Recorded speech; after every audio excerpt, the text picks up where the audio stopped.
Hello and welcome to a God is a Geek video preview. If you can't tell already, we're looking at a game called Scorn. My name's Adam Cook and I'm joined by Chris White. Hello, Chris. Hello, mate. Now, you've played this game that I'm just going to straight off the bat say I suspect is not going to be a game for everyone. And on Wikipedia, it's described as a survival game. But I'm not sure it looks like that. You've played it. What on earth is going on in this game, Chris? What's going on in Scorn? Okay, so imagine Gone Home. Okay.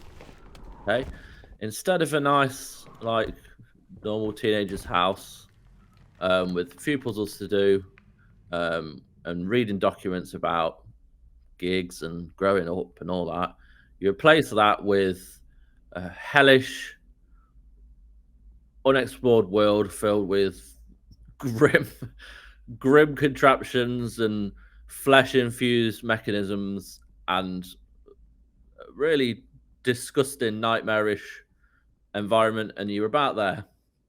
It's not a survival game as of yet, like, because obviously I've played the start of the game, like a little preview. It's not the full game, so there might be elements of survival, but there's none of that. It looks like an adventure game. You said, Gone Home, a first-person adventure game. It is. That's how I felt it was. And there's some puzzles scattered around. Okay. Two main puzzles I got to explore. One of them was like, which you'll be seeing in the video, it's like quite a layered puzzle, and it's quite complex. You know, there are a lot of moving parts to it, but the developers have said, just spend time exploring the world. Don't rush into trying to solve anything. Okay. Go to the different rooms or locations, see what's around, and then start to piece together in your head what might be the solution. So, yeah, it's a pretty grim-looking game, but it's also weirdly alluring in the sense that anyone that loves the Alien films, especially Prometheus. I was going to say Prometheus is the thing, but I feel like if you took Prometheus and then kind of went further, because I'm not really easily grossed out, and some of the footage in it, like, it's almost debatable whether we should show people it, because some of it's like it. I get what you mean. It's visually well done, but like it's gross, isn't it? In some, it is. Like the kind of style is obviously taken from, like, inspiration has been taken from H.R. Geiger, who is known for his work on the Alien films, amongst other things. So that's why it kind of gives a sense. Even when the initial trailer dropped ages ago, many people thought it was an Alien game. Yes, and you can see why. Yes, it is grotesque, but there seems like there's more deeper meaning into it, and I don't know what that is, because anyone that will end up playing this game will be thrown into this world, these things that are living there. It's alive in a way, and you don't know why you're there, but for me it's quite a fascinating concept, and like, I love games like this. I'm not a fan of like overly making things gory for the sake of it, but I don't think that's what it's doing as a whole. There is one part, obviously, which before we did this, I told you to skip to a certain point, and you watched it. You watched your face told me everything. Yeah, it's grim. There's no doubt about it. Well, I think it's interesting because, I mean, people will see what we're talking about, but I think it's interesting because, like, obviously the word scorn is about, like, contempt, you know, that sort of disdain for people. That's one of the definitions, and because I keep saying, like, oh, it's gross, but I don't think it's. I don't know. Maybe I want to draw a distinction rather between gross and grotesque, because, like, you know, people will see the opening of the actual game and the opening of this video, and it's the kind of sliminess, and like you said, the alien, the Prometheusness, which is hard to say if you've had a few shandies, but like it's not. I mean, apart from the bits you've just mentioned, I didn't see like loads of like blood and guts, so to speak. It's more the kind of alien tendrils, and you don't. What I'm getting at is I've not seen many games looking like this. Really, only maybe Yeah. a level of something might look a bit like this, but I've not seen a game. I can't think of a game that looks like this. No, I don't think there is anything out there really that kind of encapsulates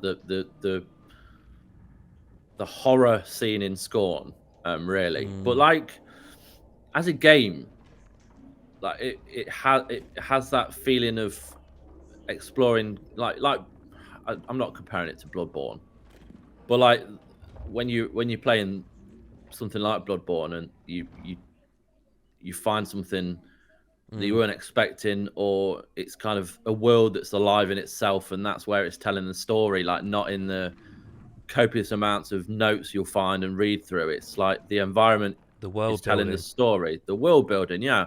And I think they've done that really well That's so far. interesting.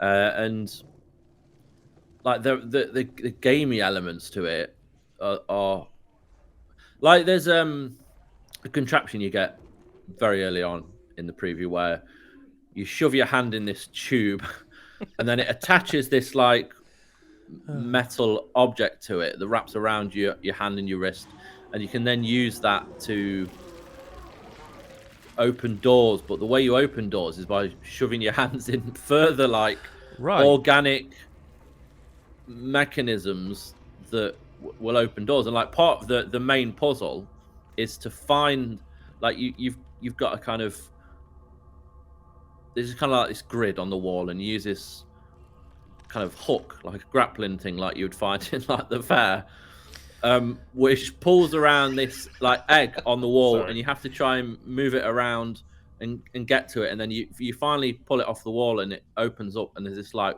weird, almost human-like monstrosity inside. That the only purpose it serves is to shove it in this chair so that this thing crushes it and rips its arm off, so that you can then use his arm on a doorway that requires more than just your set of hands. And that's it. But that's all there is to it. But like maybe down the line you'll find out more about who these things are and whether they are human or whatnot. But It's fascinating to hear the way you thought that, because that's the bit that we were talking about where you got me to watch it, and my feeling of watching it was like, well, if let's assume, and it is genuinely a complete assumption, that this is going to be like a 6 to 10 hour game somewhere in that ballpark, an event, or maybe it's not, I don't know, but let's just assume it is. If that's what they're starting with, like, I'm fast, because I kind of want to play this, like what you've said, the kind of the mystery, the world building, like it is, yeah. But it's the kind of body horror stuff that is like, I don't... But then I wondered, am I noticing it more because I'm watching it, whereas you're playing it, if you know what I mean? Is it something you notice a bit less when you're playing it, or is it something that you are constantly kind of like... Yeah, I think so, because it takes a while for you to get to that point. Like, there's a lot of exploring, a lot of trying to understand what's going on and where you are, and you're that immersed in it that it doesn't... Not that it isn't shocking, because it is. But it doesn't hit as much because you see it as a tool to progress, rather than just watching it from like people that be watching this video going, "Oh God, that's..." Yeah, I mean, you're playing horrific. the game, and I'm just watching this footage going, "Oh Christ." Yeah, I think there's a lot to it, and it is really smart. And that one puzzle that kind of took up most of my time was really well constructed, in the sense it wasn't just a simple find this, plug it in, door opens. There's all sorts of things that you have to do to actually get to that point. And it is simply by exploring the world and finding things that might not do anything at that point, but you're like, right, I'll put a pin in that because that probably be becoming useful in a bit, and it does. Like, especially when you found that weird person, human, alien, monster, creature. Yeah. So it based off that, I'm very kind of excited to see more. And I think it is a 6 to 10 hour game. I'm fairly sure when I attended like a showcase from Kepler that they mentioned that. Okay.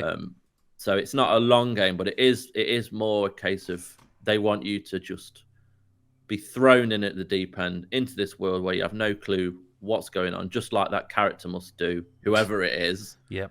again, like there's so much mystery involved, but like it does keep you playing. It does hook you until the end, and like that puzzle it is a little confusing, but you do feel a great sense of reward once you've done it. And like as the demo ended, I was like, oh man, I wish I could play more of this. So it's kind of succeeding in its purpose of making me want to continue playing. I think that's a fair comment, and I think as well what you've done for me here, and hopefully for people watching, is I actually kind of know what the game is now, because I had a suspicion it was more like an Amnesia, where you might be running away from enemies or something, and it does seem to be more a horror game based on exploration, like you said, a Gone Home style adventure game, which might make it more manageable for people who can't deal with the kind of constant threat and chase scenes and stuff. So you can read Chris's sort of more formal thoughts on godisageek.com. That's our website. This is kind of an accompaniment that we like to do for previews, so we can show you the game that we played and talk about it in just a sort of chatty way. If you did enjoy this video, make sure you subscribe, and you can also hit the bell button so you never miss another video. Do like the video. Tell us in the comments, actually. I'd be really intrigued as to what people make of what they've seen in this video, and if they're like super hyped for it, or think I'm just a complete pussy, or that's fine too. Oh, that's fine. But like, I'd be really intrigued. You can follow us on TikTok, on Twitter, on Facebook, on Instagram, on Spotify. Actually, you can follow us on Spotify to catch our regular podcast. Other than that, Chris, thank you very much for your time, both playing this and talking about it. Thank you very much. And everyone else, we'll see you in the next vid. Bye-bye for now.